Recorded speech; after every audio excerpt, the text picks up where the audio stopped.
Ahora estamos con la presentación de la licenciada en psicología Victoria González Key, que ha realizado el seminario de simbología funeraria y ahora nos va a presentar como trabajo final los símbolos de transición, los grandes portales.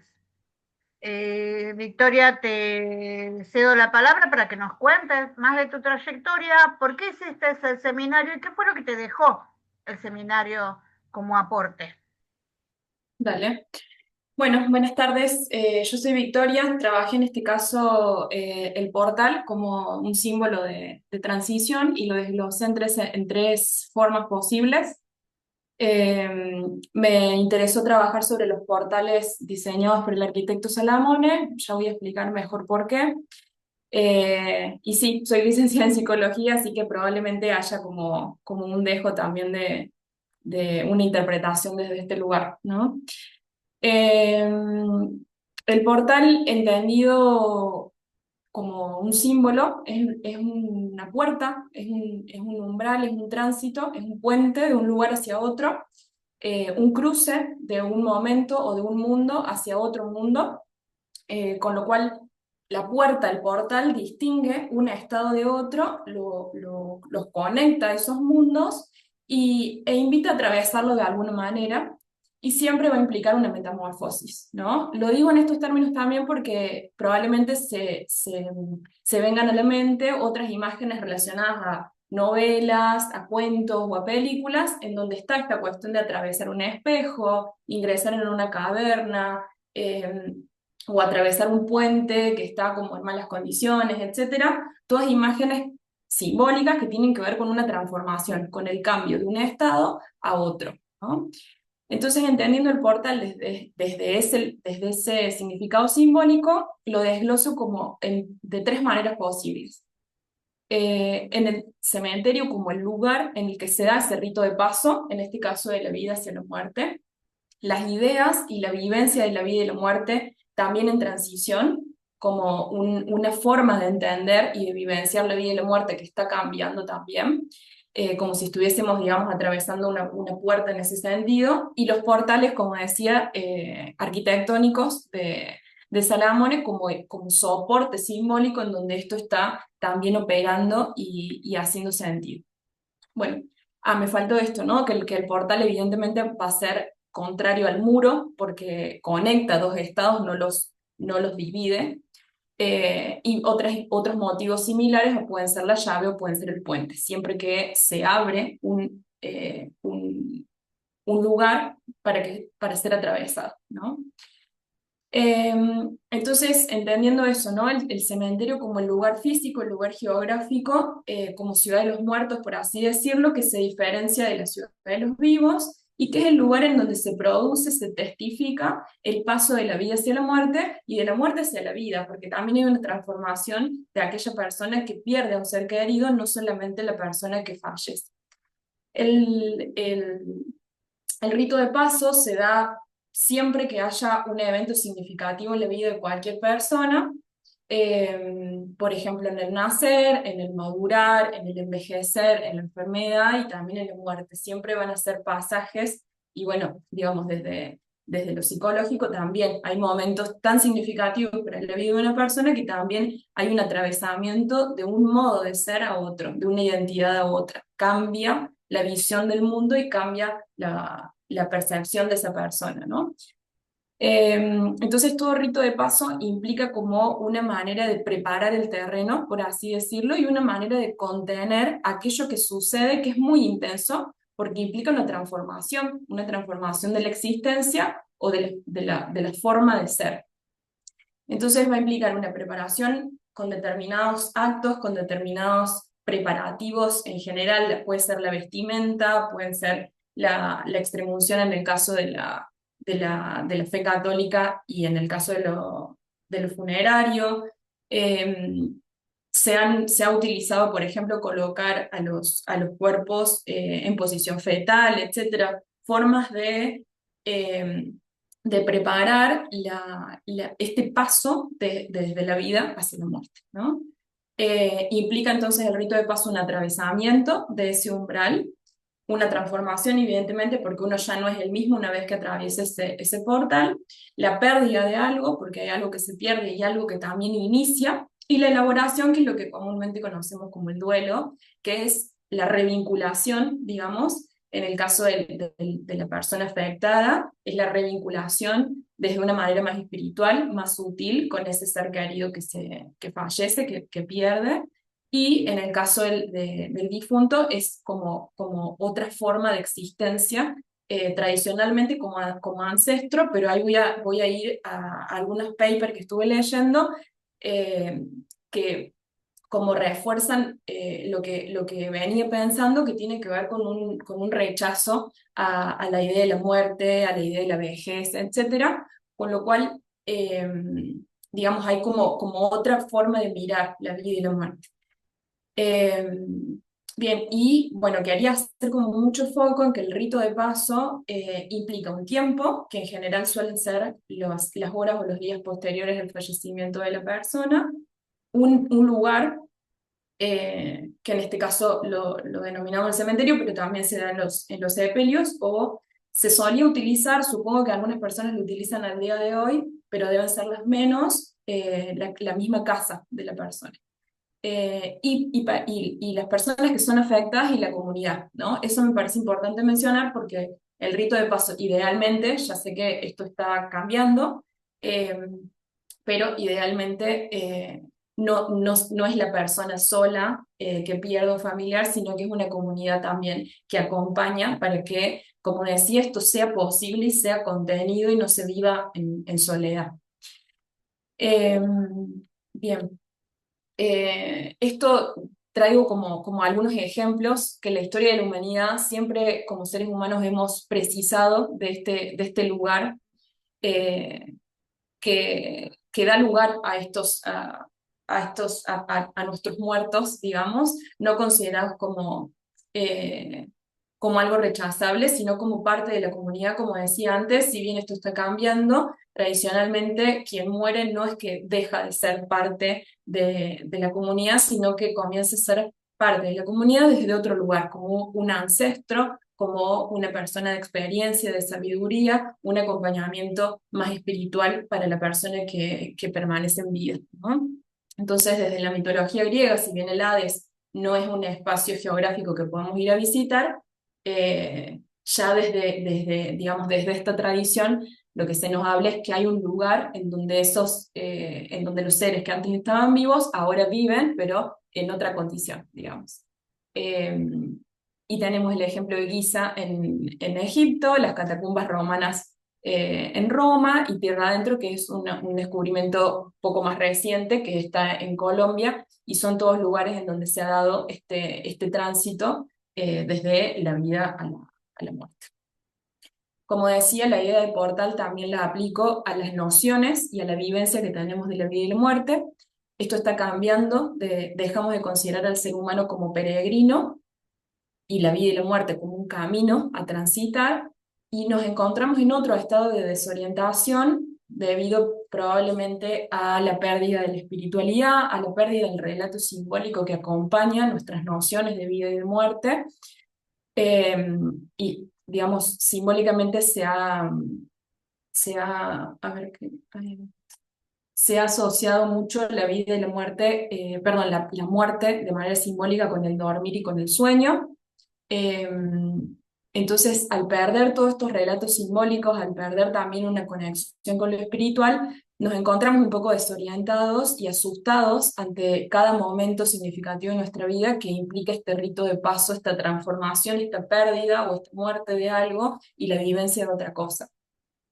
Se tiende entonces a la desacralización, es decir, a perder el sentido sagrado que tiene la vida y la muerte, y una tendencia al olvido, como a minimizar y a negar incluso la muerte, y no solo la muerte, sino todo lo que se asocia a la muerte, como la vejez o la enfermedad.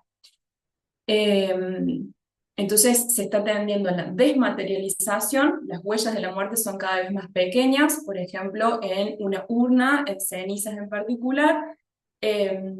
La deslocalización se está tendiendo, por ejemplo, más a la cremación que al enterramiento. Esto implica no solo que estas huellas sean más pequeñas, sino que yo las pueda ubicar en cualquier sitio y en cualquier lugar, y después no tener un lugar de reencuentro también, esto que denominaba antes la elaboración, y el cementerio como un lugar también de reencuentro desde otro, con otro vínculo, con ese ser que se ha perdido en tanto fisicalidad, ¿no? Entonces hay una deslocalización y una desocialización porque se tiende a vivir de manera mucho más individual y más privada. Todo esto evidentemente atravesado por las empresas funerarias que hacen que todo esto no sea una cuestión subjetiva de elección propia, sino que a veces hacen que verdaderamente sea muy costoso o muy burocrático el hecho de enfrentar la muerte. Entonces, todo eso hace que nosotros nos estemos desconectando de la idea de muerte. Y si bien estas palabras se nos pueden hacer quizás más alejadas, veamos que la virtualidad, el desarraigo o la individualidad son quizás un poco más cercanas y significan exactamente lo mismo. Yo puedo estar en cualquier momento y en cualquier lugar, tener un yo virtual que existe pero no existe a la misma vez, y tiendo más a la individualidad que a la comunidad, ¿no? Digo, usé como esas especies de sinónimos porque las otras palabras quizás, al ser de otras investigaciones y demás, pueden ser un poco más lejanas. Pero estamos como atravesando este cambio de la noción, o sea, de lo que entendemos como vida y como muerte, y también la vivencia, de cómo verdaderamente vivenciamos esta, esta forma de vivir y la forma de morir, porque dentro de las conclusiones que trabajo tiene que ver con que las consideraciones y las preguntas sobre la muerte también son las preguntas sobre la vida, ¿no? No es solo cómo morir, sino también cómo vivir, quién soy después de morir, quién soy viviendo, ¿no? ¿Qué vida elijo, etcétera, ¿no? Y concretamente, ay,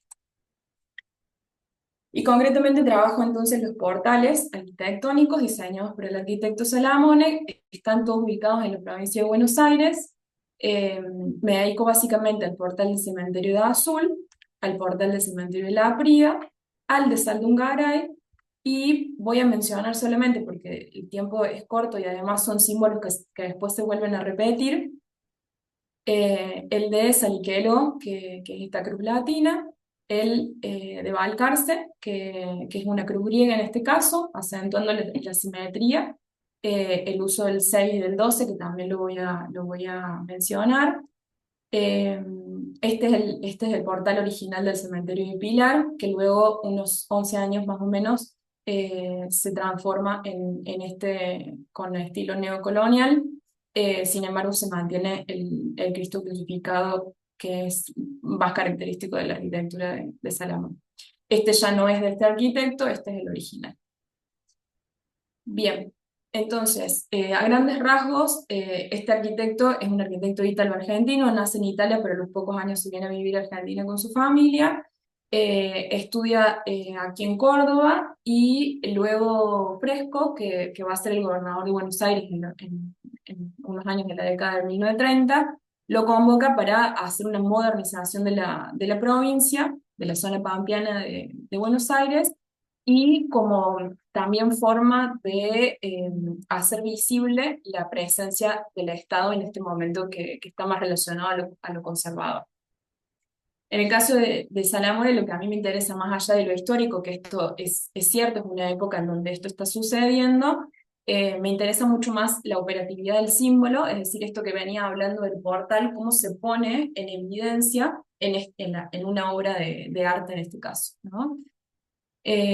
Básicamente él va a utilizar el hormigón o lo que se llama piedra líquida, el mármol, zócalos y piedras zonales. Va a utilizar mucho la altura y el monumentalismo en la búsqueda del ascenso, en la búsqueda de lo divino, en la búsqueda de lo celestial.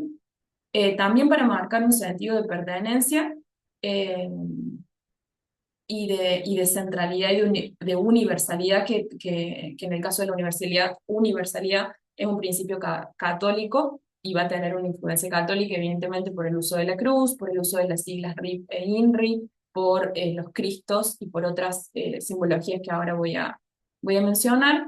utiliza mucho la geometría y la simetría.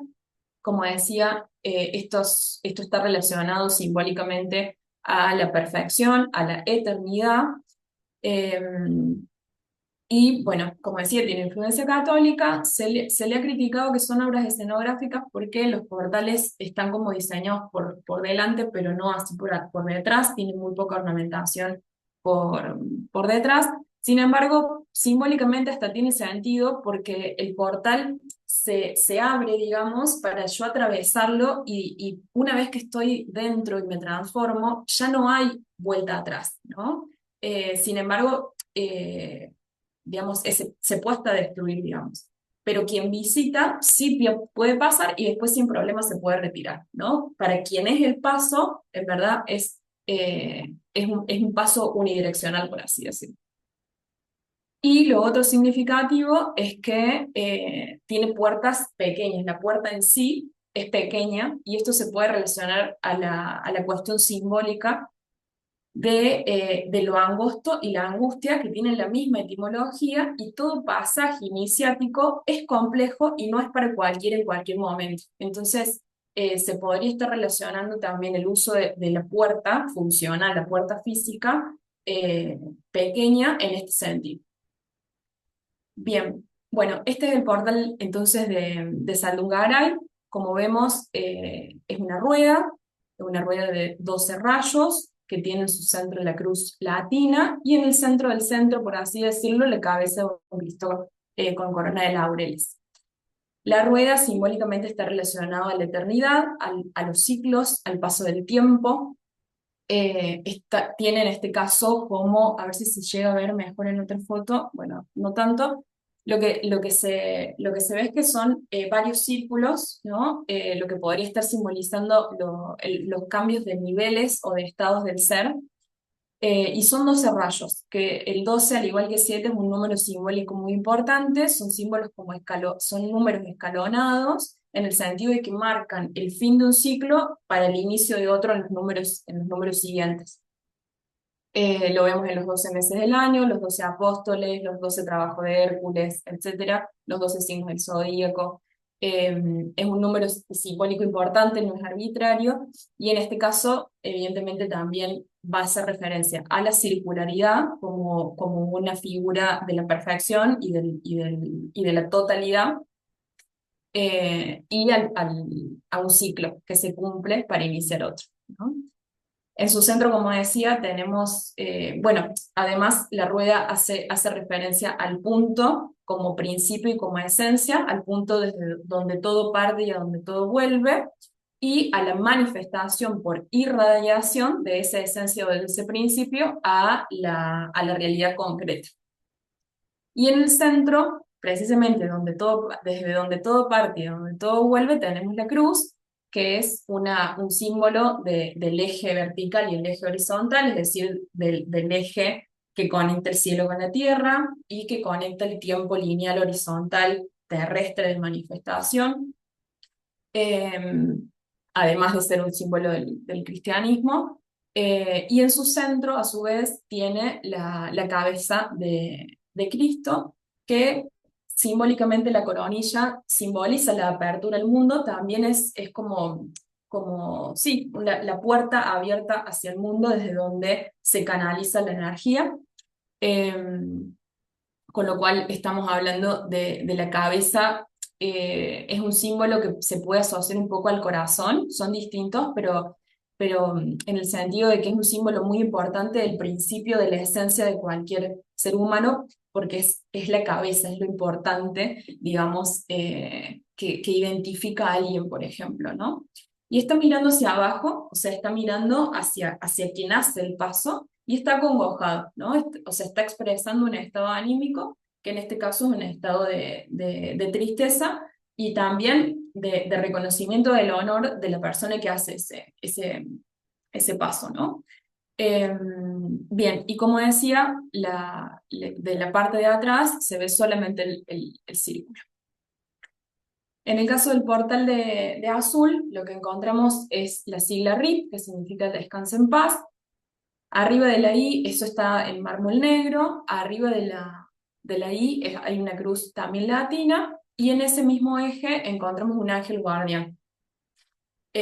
Además, encontramos como una especie de escalonado y dos antorchas a los costados. Paso y ahora vuelvo. Este ángel se vincula fácil y rápidamente con el ángel de la espada llameante de Banfield, que es una pintura, y del ángel de Masaccio, que son los ángeles guardianes de las puertas del paraíso una vez que Adán y Eva han sido expulsados. Y están identificados con el arcángel San Miguel. Como ángel, lo que hace, evidentemente, es la comunicación del mensaje de Dios hacia la tierra y el acompañamiento de la tierra hacia el cielo.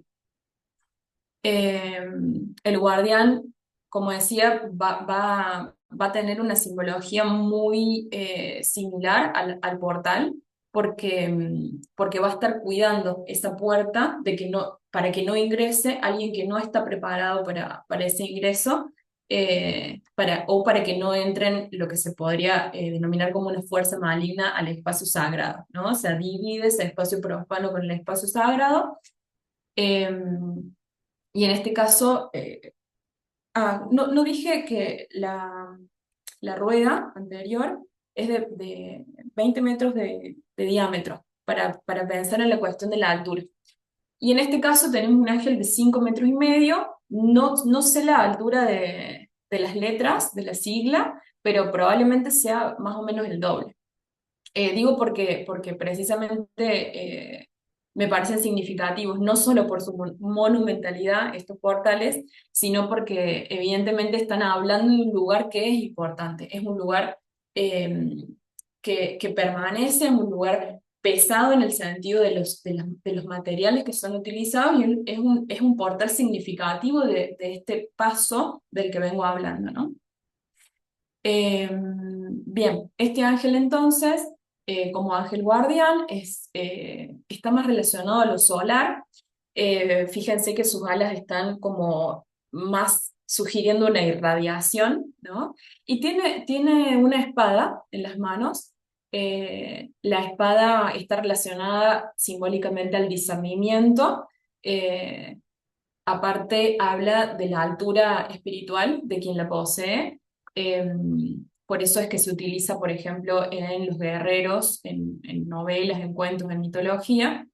Eh, y simboliza la fuerza, simboliza también la vida y la muerte, ¿no? Como esa iluminación y discernimiento que tiene que tener alguien para tomar una decisión, por ejemplo, ¿no?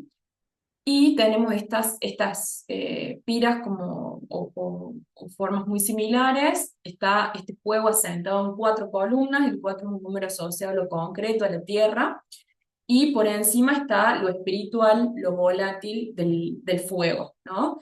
Que el fuego es un símbolo de la purificación, de la iluminación, de la regeneración, y que además a modo de antorcha ilumina el camino, ¿no? Eh, Bien, bueno, por detrás lo que se ve es también una cruz latina sin mayor ornamentación. Y en el caso del portal de la Aprida, lo que encontramos es una cruz de 33 metros, una cruz latina de 33 metros y un Cristo de 11 metros. Eh, por debajo encontramos 3 conos, en este caso el número 3 va a ser muy importante. De hecho, esta reminiscencia a las pirámides, eh, desde la figura cónica, el cono parte de un círculo, y desde el centro del círculo, como decía, el centro es un símbolo de principio y de fin de las cosas. Desde el punto central del círculo se parte hacia el ascenso, ¿no? Y ahí se forma el cono. Y además va a estar haciendo una clara referencia a las pirámides o a la montaña como símbolos también de ascenso y de transformación, ¿no? Lo vemos en muchos cuentos, en muchas novelas, en muchas películas, etcétera, como quien va hacia la montaña, por ejemplo, o quien hace el viaje luego vuelve distinto, ¿no? Volvemos a hablar de estos ritos de paso, por así decirlo. Entonces, bueno, tenemos estos 3 conos, el 3 además resuelve, o sea, el 3 nace de la tensión y también resuelve la tensión de la dualidad, y está resolviendo la dualidad, digamos, de la crucifixión y del Cristo crucificado, que está siempre representando dos cosas en tensión, ¿no? Lo humano y lo divino, el ascenso y el descenso, la tierra y el cielo, el rey y el cordero sacrificado. Esta es una imagen de salvación, pero también de sacrificio, ¿no? Entonces, el 3 nace y resuelve la tensión de la dualidad, ¿no? Se forma una nueva posibilidad que da lugar a una nueva unidad en el 3, ¿no? Bien, yo supongo que deben ser o tres ventanitas que tiene el cono central, o seis por multiplicación si es que están por detrás. Yo este cementerio no he visitado, así que no lo conozco, no puedo decir si son seis ventanitas o son tres. Pero digamos, estamos trabajando de todos modos con el símbolo del número 3, ¿no? Y bueno, tenemos los dos conos de los costados que se funden en la tercera columna, que podría estar simbolizando, en esto no estoy tan segura, pero podría estar simbolizando la sangre derramada de la crucifixión. Y, y bueno, y estos conos se pierden, digamos, en esta columna central. En este caso, esta cruz latina tiene la inscripción de INRI, que significa Jesús de Nazaret, Dios de los judíos, y insisto que en el centro de la cruz está este Cristo crucificado, eh, y por debajo, como mencionaba anteriormente, la puerta física es algo pequeño, ¿no? Bien. Bueno, solo a modo de conclusión, lo que quería transmitir es que el portal es una imagen que tiene que ver tanto con la vida como la muerte, es una imagen de un tránsito, de un pasaje significativo en la vida de cualquier persona. En este caso estamos hablando del paso de la vida y la muerte. Eh, este pasaje, lo ideal sería que fuese acompañado con ritos, que implican la repetición de ciertos actos y una comunidad conteniendo esa situación intensa de transformación. De hecho, no lo comenté anteriormente, pero en el cementerio de Saldungaray tiene dos cuerpos, dos personas no identificadas, aparentemente víctimas de la dictadura militar, y es el único, por lo menos en el estudio que yo hice, eh, que respeta y se rige por la ley que no se pueden tocar esos cuerpos a menos que un juez dicte el análisis de ADN. Y es algo que me parece importante mencionar porque en un país y en una región en donde la desaparición forzada de cuerpos y de personas eh, se utilizó como una forma de tortura, que nosotros estemos transicionando a considerar la negación, la invisibilización y la deslocalización de la muerte, me parece algo llamativo porque realmente lo podríamos quizás vivir desde otro lugar, ¿no? Por esto comentaba que el cementerio puede no ser el cementerio, pero generar otro lugar que testifique este lugar de enlace entre el pasado, el presente y el futuro, que contenga estas preguntas del quién fui y cómo se sigue a partir de esto, ¿no? Entonces, la premisa básica es que las preguntas sobre la muerte son las preguntas de la vida y que los grandes portales elevan nuestro ser a otro estado, o sea, los grandes portales evidentemente en sentido simbólico, y como obras de arte, así como nos sucede a veces con la naturaleza, elevan nuestra mirada literalmente para mirar hacia arriba y metafóricamente pudiendo cambiar nuestra perspectiva de las cosas. Así que, bien, eso es todo. Espero no haberme pasado tanto del tiempo. Bueno, Victoria, realmente muy, muy interesante porque hiciste una excelentísima explicación de la obra de Salomón.